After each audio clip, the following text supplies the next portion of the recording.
Well, good evening, Minna fans, and welcome back to Tiny CEO.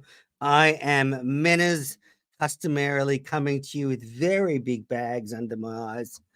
Not sure why I look so tired all the time. I'm exceedingly, but I don't sleep that well. And God, when I go on these streams, just massive bags under the eyes. It's incredible. Anyway, I feel great, and I thought I'd just no, very hydrated. I drink tons of water every week, Goat Seller. It's not a hydration issue. I exercise regularly. Um, yeah, I just think at the moment I've been sleeping really badly. I get 3, 4 hours sleep, then I get up, take a piss, go back to sleep. Anyway, look, can't do anything about it. Bags under the eyes, but coming to you with a tiny CEO because look, there's a bit of a content vacuum this week. It's a good question. So lots of great um, comments already coming through. I'm going to be taking questions from the chat at the end, but Justin is one of my topics for today. But look, we have a bit of a content vacuum this week, and I wanted to come on because there's been a lot happening around the network with some of the characters in the network. There's been a lot happening on Twitter, a lot happening on the main show, and I just thought it'd be a good time to jump on and discuss some of these things. But I guess the first thing to touch on is I am enjoying the beef between Anna Horford and KMS. I don't know Anna Horford. I just know of her through KMS. I'm not a big Celtics fan, but another is Al Horford. But this was perfect for this is old school KMS. The fact that whoever it was, and you've got to think 90% sure this was a Justin tweet that triggered Anna Horford. Well, obviously, sorry, it wasn't a Justin tweet. They tweeted out the clip of them talking about it, and whoever did that tagged Anna Horford in, and she responded, blah, blah, blah, blah, blah. You've got too much time on your hands. If you can spend time defending billionaires, you absolute ass clown. And then, like, the whole Horford family's been piling on. Kirk's been getting into it. I think, was it the cousin or the brother said, who looks at a baby and names it Kirk? And then I think Justin or Coleman's gone through and found out. Justin is the king of finding old tweets and has found that person using that same insult pretty much every time they're insulting someone. And yeah, so look, I'm enjoying that. That's old school KMS. If you can just get in a beef with someone about something Kirk said. So good stuff from the main show there. I guess where do I want to start? Well, firstly, an excellent Mike and the Minute fans last Friday night. Maybe it was the fact that I was unavailable. I was cricket commentating and wasn't able to be there for the recording, but it was a really great show. Danny, Snell, the Drip Lord, Patrick Ford, and BA, excellent stuff. And then they took calls at the end. So, really good Mike and the Minute fans. But had I been producing or had I been there, I would have interjected when my good friend BA decided to bring up a topic that maybe the network was being discussed too much on the main show. And BA brought up the fact that maybe Coleman was using it as a bit of a crutch. Now, this infuriated me. And BA did it with the best of intentions. He's just an idiot. And that's why, he's found such a good landing spot on Meeting of the Minds because, deep down, he's just a moron. But I have spent 6 months campaigning for network attention. Even last week, I did a tiny CEO where I was saying Coleman is doing a great job. He's picking out the good bits of the network that people should hear and playing them on the main show. And then my fucking vice president, the guy who I've elevated, promoted, supported, then goes on Mike and the Minifans and tries to scare Coleman off bringing up the network. And it seemed to work because on Sunday night show, there was no network talk apart from what Kirk brought up, reacting to Mike and the Minifans. I mean, there was a number of shows all across the weekend. There was Mike and the Minifans.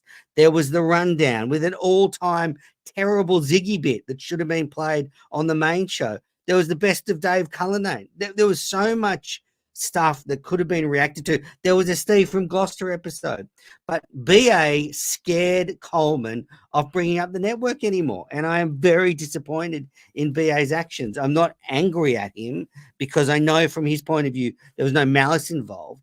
But it's just like, if you hear your boss for 6 months screaming for relevancy for the network, don't fucking scare Coleman off bringing it up and saying it's a crutch, because now we'll be in a situation where it's never brought up. So that was annoying. That really frustrated me, and just need to have a chat with BA about it. I was hoping he'd enjoy me tonight, but unfortunately he couldn't join me tonight. But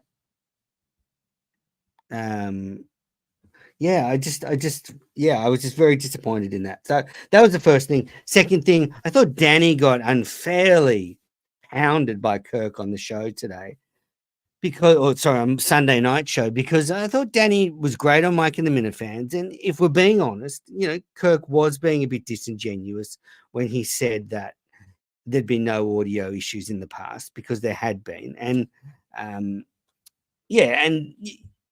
I think Danny, for some reason, got unfairly pounded, and then also David got brought up again. Danny seemed to be blamed for that, but I don't think what Danny said on the Mike and the Minifans was particularly untrue.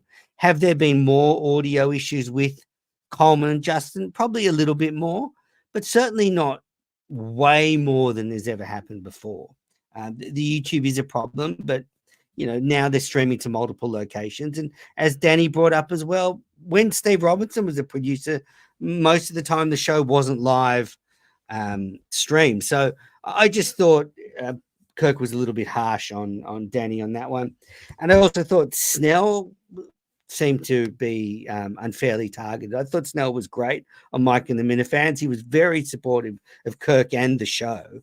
He wasn't too negative at all. And I don't think what Snell is asking for is unreasonable. He wants to go on the main show, but for his job, he needs to give a date a couple of weeks in advance. But Kirk likes to sort of go week by week. The producers seem to go week by week, so they can't make it happen. But I think it's not unreasonable if you're Steve Snell saying, "Oh, look, just give me a date a couple of weeks ahead, and I can ask for it off work." He needs to give his work 2 weeks notice. I don't think that's particularly unreasonable and anything out of the ordinary. So I found that a bit strange. I don't think Steve Snell was really saying he should have been given a shot as producer. I think that was sort of more tongue in cheek. I think Steve Snell even said he probably couldn't have done the producing job. So yeah, look, it was all fun. Kirk was punching back, but I thought, Danny and Snell got unfairly ripped. So did BA, because BA was echoing a lot of the thoughts of the Minifans about last week's shows, and I think that Kirk has realized maybe he's better off not doing any shows when he goes away like that, or if he does go, take a producer with him. And I don't know the budget constraints, but I would love to see Justin go on the road with Kirk and be in Chicago and do the shows with Kirk over there and manage the production, probably more so than Coleman, or the Coleman would love to get to a Barstool HQ. And then finally on the Mike and the Minifans, Kirk was saying, Mike and the Minifans were bringing up the fact that Portnoy was saying that Miss Peach's videos had more views than me. And Kirk was saying, I don't understand that argument. I've never understood that argument.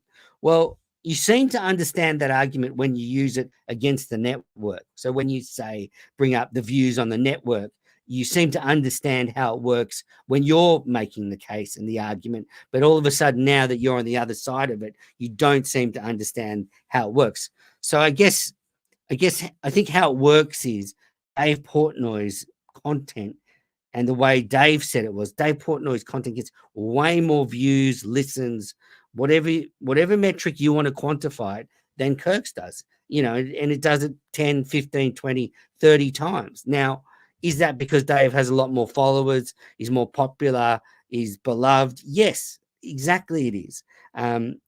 But when you didn't seem to understand that then, but you understand it when you say, why should we talk about a show on the network that has 1,000 or 2,000 views when KMS has 70 plus thousand? That's what you said. I personally think good content is good content. Doesn't matter how many views it gets from my point of view. So, for example, I wouldn't watch a Miss Peaches video. I would much rather watch any video Kirk is in. That's just my personal preference. But I do get that Portnoy's content is way more popular. And for those Miss Peaches fans out there, Portnoy has just released another video saying everything he does now can't be about Miss Peaches because Miss Peaches needs to live her own life. She needs to sleep. She needs to be a dog. And not every video can have Miss Peaches in it. So for all you Miss Peaches fans, I think, Miss Peaches has got to live her own life, and it can't always be on Portnoy's videos. Now, I want to talk about the two producers finally got there. So firstly, Coleman. Coleman seems to have come through this difficult week of his, and Kirk seemed to back off a bit. He seemed to cool down a little bit, and there seems to be some respite for Coleman. I think Coleman handled everything pretty well. He took the punches. He hasn't been a baby about it. I think it's hard for him to take it. I don't think he's used to it. I don't think he's used. Well, who's used to Portnoy, Whitney, and Kirk all coming at you at once? But in the end, I think Coleman came through the other side of it. Sure, is his asshole a little bit sore? Yes, it is. He's got a sore ring, no doubt about it. But he survived. Kirk's doesn't seem to be completely out on him, and Coleman was there. So that's all fine. But I guess I am concerned about Justin. He did seem a bit strange on today's show, and this is where I think it's hard for Justin because he seems to get neutered pretty quickly when he's an employee at the show. He had a golden run for a few weeks when he replaced Gus, but as soon as the wheel turns and the pressure comes on, he does seem to find it difficult. And many people pointed this out before he replaced Augustus, that don't forget Justin has crumbled under the pressure in the past. I have a lot of faith in Justin. He's older, more mature, but he had the perfect example of where things go wrong with the internet. So on Friday, allegedly, Kirk sent a message to Coleman and Justin said, fix the fucking streams or you're going to be looking for a new job. So Justin, to fix the streams, upgraded their internet account to probably faster speeds, pay more, and that is more expensive. And then Kirk has said, well, so I'm paying more and you didn't even ask me. Justin, it's hard for Justin, I think, to navigate those tricky situations because I think he gets quite emotional when he's dealing with Kirk because he cares so much, because he loves the show, he loves Kirk, he wants to please him so much. When he gets these little tricky situations, he seems to retreat into his shell, and he was very quiet on today's show. So I think he can bounce back, but the doomsdayers out there would say this is Justin's modus operandi. When he works for KMS, it's very stressful for him and he can't take it. I think he can. I think he can come through it, but he does have to work out a middle ground. Like Justin, when he wasn't working for the show, he's confident, he's happy, and he can engage with the Miniverse because it's on his terms, and he can check in and out. And if there's no real pressure on him, that's I guess the difference, and that's the difference Gus found, that when you're in the hot seat and the pressure's on, it's a different story, and it's difficult to perform. Has Justin had a Delaware moment since he started working for the main show? I don't know. Has he? I mean, he hasn't driven to, obviously, Subway in Delaware, but has he had a similar moment since he's been on the main show?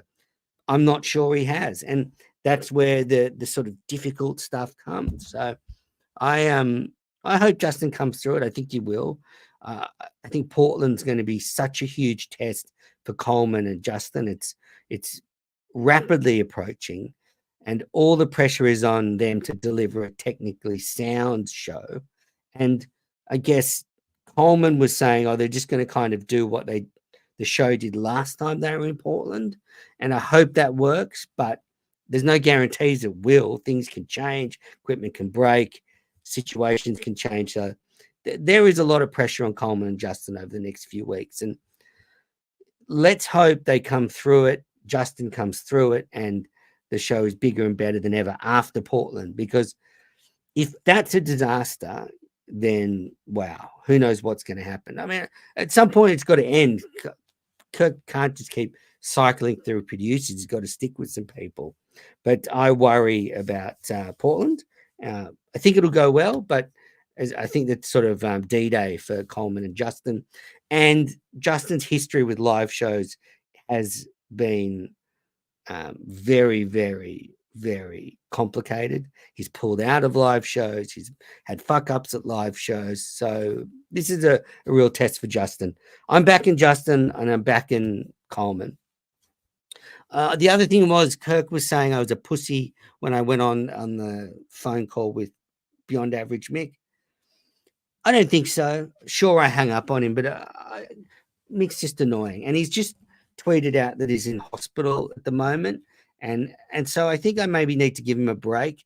The fact that he's been tired and unreasonable recently is probably due to his health issues. So I should probably give the little guy a break and just accept that stuff around posting on the network and his irrationality was probably just him dealing with his health concerns. So yeah, difficult, very difficult. Good. So I wish Mick all the best. I hope he gets better and he's welcome on the network anytime. Me, the Axe, happy to post the show for him. At the moment, there's no video with his show anyway. And when he does, well, when he sent me an episode, this is what people don't understand. One of the 7 gig episodes he sent me didn't even have video. It was just the podcast cover and the audio. So I don't know what he's doing, but clearly his technical proficiency is not that good either. That's just so ironic that Gus is probably the most sound technical producer that's been there recently. Gus and Cullinane. It's very strange. I hope Gus is doing well, though. We had a show on Sunday night. It was sort of the sort of show you get when the producers have been scared into just being very safe. And that's what we got. I mean, it was, what were the takes? Oh, okay, yes. So we got more Cullen stuff. That's good. Certainly not sick of hearing about Kevin Cullen for the 1 millionth time on the show. We also talked about late night hosts and their liberal sentiments. Again, nice to hear that for the millionth time on the show. Good thinking from Coleman and Justin to ignore all the other interesting content from the weekend in the Miniverse. And we also got some more Trump and Biden talk. So a lot of fresh stuff in there. I guess the real highlight was probably Clemmer's call at the end, talking about his whatever he's doing, some fucking stupid thing to get attention.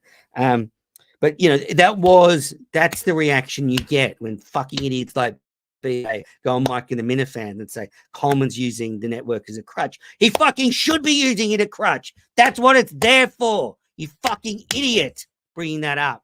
So we didn't get any network stuff. And I don't care what anybody says. The best thing about KMS is the inside show drama. Hearing Kirk talking politics and news, that's fine. Bit of that's good, but I want KMS stuff. I want show stuff. I even said when I did Tiny CEO last week, I get a lot of people like the Inside Barstool stuff. I get it. So I never said don't do the Inside Barstool stuff. I just said it's not for me. And I'll give you an example why it's not for me. Because I don't even know who Pat Bev is. I had to Google, he's a basketball player. Like they mentioned him. I didn't even know who he was. And this is my issues. It's not like they need to cater to my whims. I'm just saying some of the Inside Barstool stuff is not for me. Like Chief and Big T and all these people. I don't know who they are. I'm not a Barstool guy. I'm not into the same American in sports. But I think that stuff, the Inside Barstool stuff, is way more interesting than, guess what? Biden fell asleep again. No shit, he fell asleep again. Fucking look at your political system, you idiots. But yeah, so didn't need all that. And didn't need sort of anyway, we just got what we were expecting to get. A very safe show. Coleman, Justin, Balls just fucking ran away, browbeaten down by fucking Kirk. So, and the fucking Coleman, I mean, what was he doing? So, what did he asked? Like, he wanted to go back to the free throw competition and ask for more reactions to it. And then he asked if Harry had revived Kirk. And I don't really get it. I think Big Cat put a post out there that seeing his kids just gave him energy and revived him after the free throw competition. But does Coleman know or understand Kirk at all? Like, Kirk is not a soppy fucking prick like Big Cat is. I mean, Big Cat's a big, dumb, nice guy who does great content. Kirk is not going to come on KMS and say, "Oh, hugging Harry made me feel so much better." I mean, Jesus Christ, Coleman, fucking grow up. Fucking grow up. That's all I really wanted to talk about on this Tiny CEO. Mike and the Minute Fans is not going to be on this week. We're going to have a week off, and we're just going to look inward. Absolutely look inward. Now, if there's any questions, put them in the chat now, because I'm going to answer some questions in a moment. But yeah, no Mike and the Minute Fans this week, so it's a very good time to just look inward. There's no shows this week, and we'll go from there. There will be network content, and there's been some great network content. If you haven't already listened to it, the Duck did a fantastic Best of Dave Cullinane. That's a couple of hours long, and that will be that's available on the network. There's lots of great stuff. There's KMS Catch Up. We will get other shows this week. Maybe the Rundown guys will do a show. Hard to see Ziggy being involved with that, but we'll just go through some of the questions now. Killer Kowalski, is BA suspended? Absolutely not. This was a management decision to take the week off. Joe, BA, myself all agreed that the fact that they just had the Sunday night show and then there's just going to be the unnamed show is the perfect time to take the week off. And let's be honest, BA and the Axe do a fantastic job with Mike and the Minute Fans. They do work hard. They do spend time on it. BA prepares. I might have to vet some of his preparation after last week, but Joe spends a lot of time working hard to get people onto the show, and BA is not suspended at all. I was disappointed, but certainly not suspended. Kane is able. Is BA being considered for demotion? No, he's still holding on to the vice president's position at the network, and yeah, as I said, I have full faith in him. I don't think what he did was that bad, but certainly as someone who has campaigned tirelessly for the network, I was very disappointed. What else? Jessa 1121. Why are you so successful as the CEO of the KMS network? What's your secret? Oh, that's a good question. It's hard to look at your own success and objectively, but look, I just get up every day wanting to do my best for the Minute Fans. I look in the mirror and I say to myself, how can I be a better Minute Fan? How can I make the network better? How can I make KMS better? How can I help Kirk? How can I help Coleman? How can I help Justin? These are the things I think about every day. And I couldn't do it without the support of the Axe. The Axe is a rock. If I have a problem, she's a sounding board to talk to. She always gives good advice. Recently, I had a little issue with John from Scranton that she dealt with behind the scenes. She is fantastic. And so, yeah, I just try to do my best for the Minute Fans every day. Ted Sarandis, are you wearing a tablecloth? I'm not wearing a tablecloth. It's a fucking check red shirt. Absolutely not wearing a tablecloth. Okay. Visionless Dave, would you be willing to mentor Justin?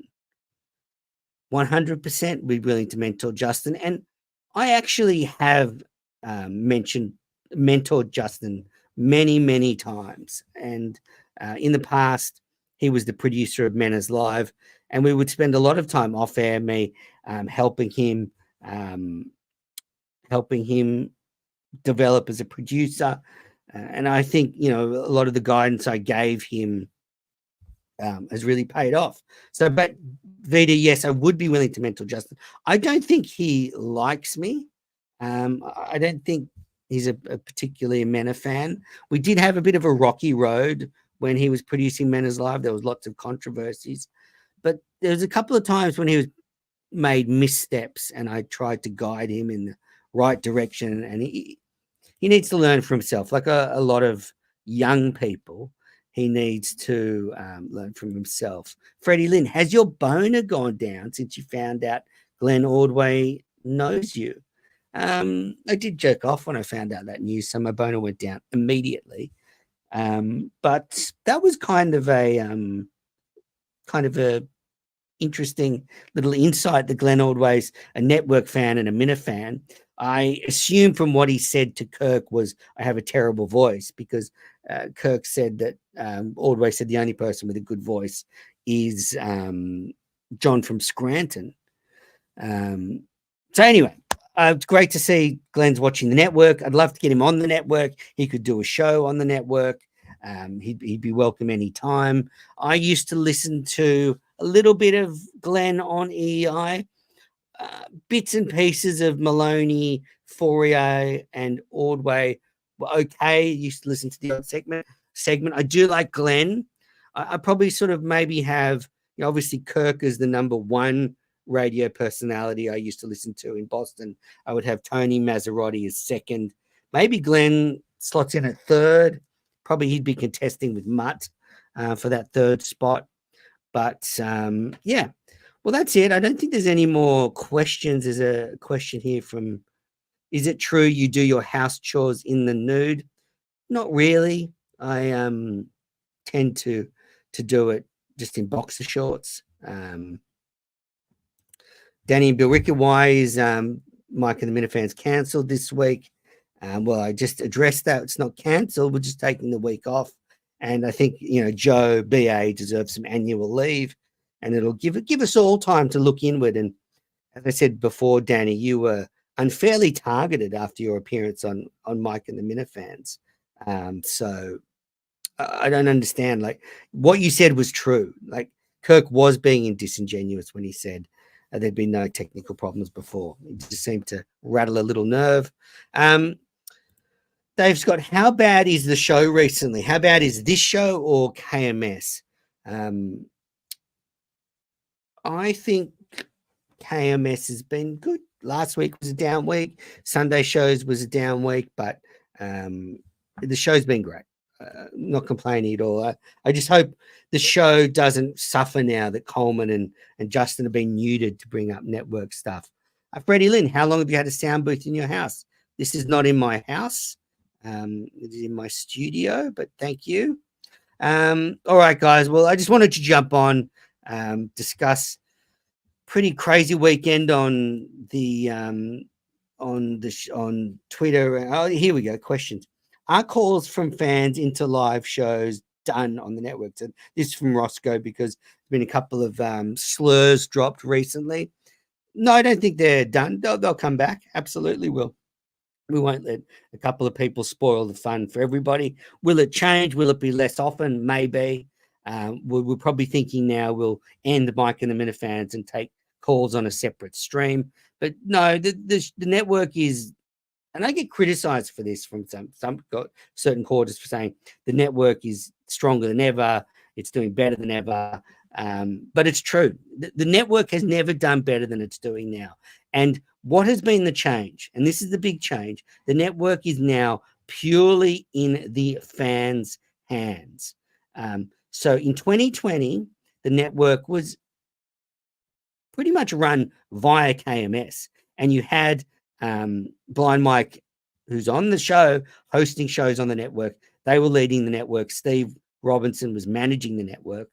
Then Cullinane took over and he totally mismanaged the network, but he was still in charge of it. So I would say the difference now is this is purely fan driven. I have complete access. Coleman has access as well, but he just helps out with the run divas. So in the end, It's a purely fan-driven network now. It's a pure. This is the sort of how it should be in its purest form. And as I said, I am very disappointed that Coleman was scared off bringing up the network by BA, but I believe that this is going to pass. I believe the future of the network is strong. I believe in the people on the network. All right. Well, I think I better stop this. There's been a few questions in here. Smooth Dated, and where can we watch your cricket games that you announce?